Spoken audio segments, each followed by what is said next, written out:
Hey guys, Corey here with a new process video for you. This one I'm doing about my daughter. These are the pictures right here. She just got her braces off, so look at this. Okay, this is after braces right here, and that's before braces, with braces. Um, I don't think that this original picture with the one with braces was actually like from the first day, but it was definitely very near the beginning when she got them. But she's just changed so much. So this definitely, I think, felt like it was going to need to be a page, and I wanted to go ahead and make a double pager. So this is a double page spread. Honestly, I probably would have done it all on one page, except for I took these pictures off her Instagram, and they both have just a little bit, well, the new ones and the old one, they have a different color to them. Like the old one is definitely a white in the black and white, and the new ones have just a little bit warmer of a tone, and I didn't like them together. So I was like, well, we'll just do a double pager, and then that way we can, use all the pictures and they don't have to be right there next to each other. So I'm starting off the background of my back page, and I'm just using paint. I'm using an old check card or a gift card, something like that, to put it on. I want it to just be real textured, and I didn't mix the blue. I did not mix up all the way, so it's kind of a little streaky, which I think is really cool. And the yellow paint is just a yellow acrylic paint. It actually came out of a recent hip kit. But paint's a great one. You can keep using it over and over. So once that was dry, I went ahead and got out my tracing paper, and that's how I'm going to do this double page spread. I don't have an album necessarily that I put the pages in side by side, but I found this is my favorite way to do a double pager because it'll fit in one. It all kind of hides up, and I like being able to decorate still both sides, everything. I don't know, a fun way to do it. I don't know if you guys have tried it yet, but it's really fun. So I'm having the before pictures, which is the with braces, be on the back side and the new one being on the front side. And I'm going to use a bunch of stuff from Felicity Jane, I think it's the February kit. I don't know. It was pretty colorful. It was one of the things I splurged on this month to go ahead and buy. And I'm going to use a lot of that stuff mixed with other stuff that I've got in my stash. So I'm going to date it with these cool little clear plastic number things that came in the Felicity Jane stuff, and I just love them, and I was like, oh, that'll be perfect. We can do the date with that with some letter stickers. And she actually got her braces off on February the 15th, so I'm gonna put that on there. I just thought of something though. I probably ought to go back and add the year somewhere because I did not put that on there, and I know I'm going to forget that it was 2018 someday. So I better go back and add that to my page. This tissue paper is actually just some of the packaging from those kits. I always think it's so cute, and I was like, oh, I could add a little bit of that to my page, so that's where that came from. And then I've got these die cuts I'm going to go through.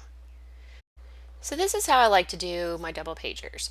I don't know, I've done a video before kind of showing this also, but this is another one. So anyhow, the top is where I'm going to connect the two pages together.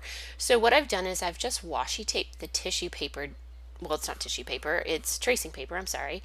I've washi taped that down to my desk, and then that way I can kind of move around the background page that I've painted, but I can also just leave it there, and then I can see how it looks together, because I do want both sides to be able to work together. I can't have something underneath that's gonna not work with the top part. So it's kind of a fun process. You kind of have to flip them back and forth on occasion and see how they're working.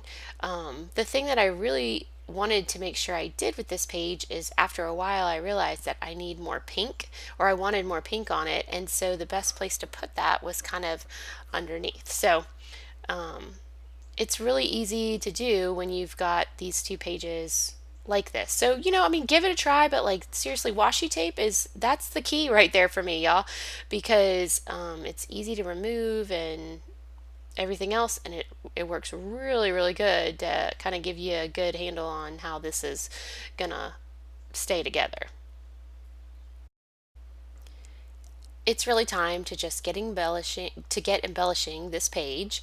I did use the lovely and the smile, which are just these great puffy word stickers that smell like my childhood, and I just love them.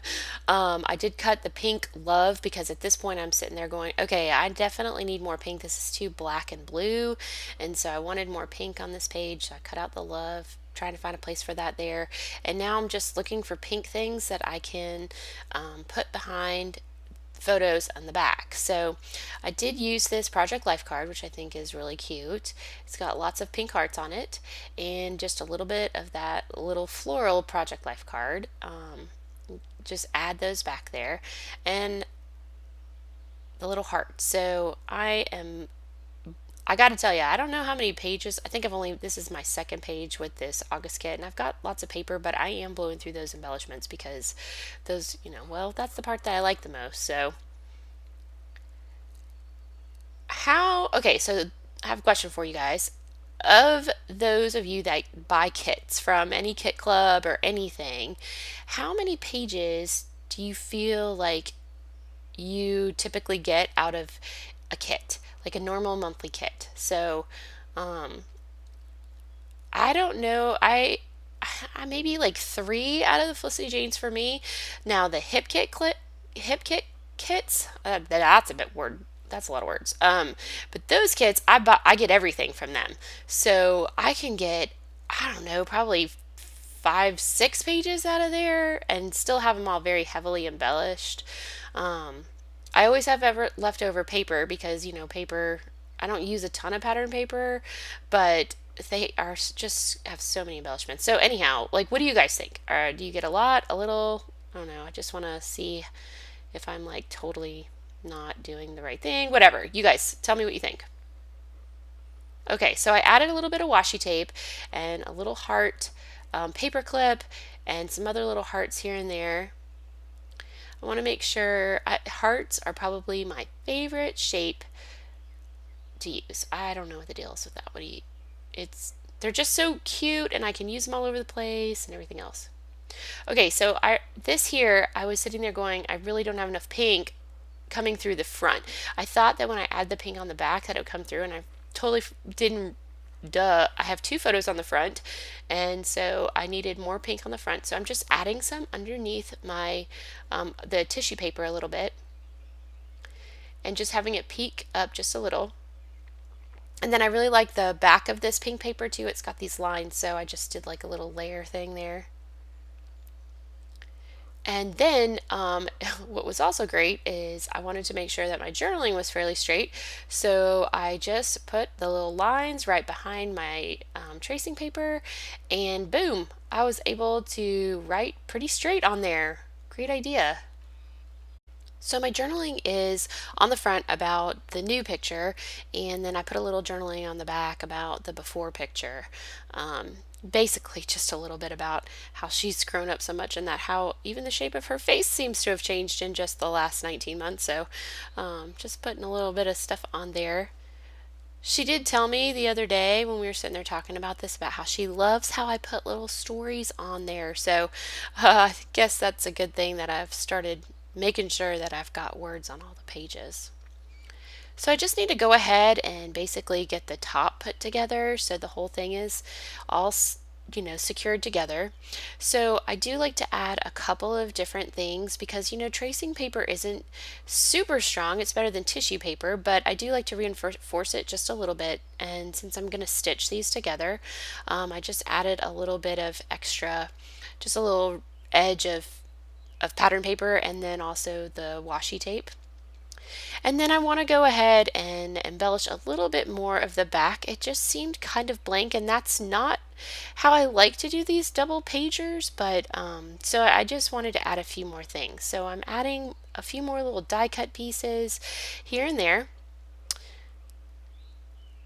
And then this last one up on the front, put today up there, little word today. Sometimes I have trouble stopping. And then I had forgotten that I had found this little piece that I wanted to go behind the date. And I found it once I was starting to finish up, and so I did go ahead and add that. And then I was still thinking, it just needs a little bit more something. So I pulled out this cool grid stamp out of the stamp set, and I just put a little bit of, it's actually silver ink, but it looks kind of gray. It's not too metallic-y. And then I'm just adding some, just a little few markings here and there, and I think it made it really look good. So I did it again on the front, just here and there, even a little bit right over the journaling, and it just added that little last finishing touch to make it look complete to me. And as soon as I say it looks complete to me, I decide that I'm gonna go ahead and add a few more things, which end up being these cute little hearts. Um, I hadn't planned on that, except for that when I saw them, I was like, oh yeah, let's put those on the page. So anyhow, but y'all, that is it. I hope you like it. If you have any questions, please leave them for me in the comment section, and I'll be happy to get back with you. Otherwise, you can find more of my creative projects on Instagram at Corrie J Creative. Thanks for stopping by.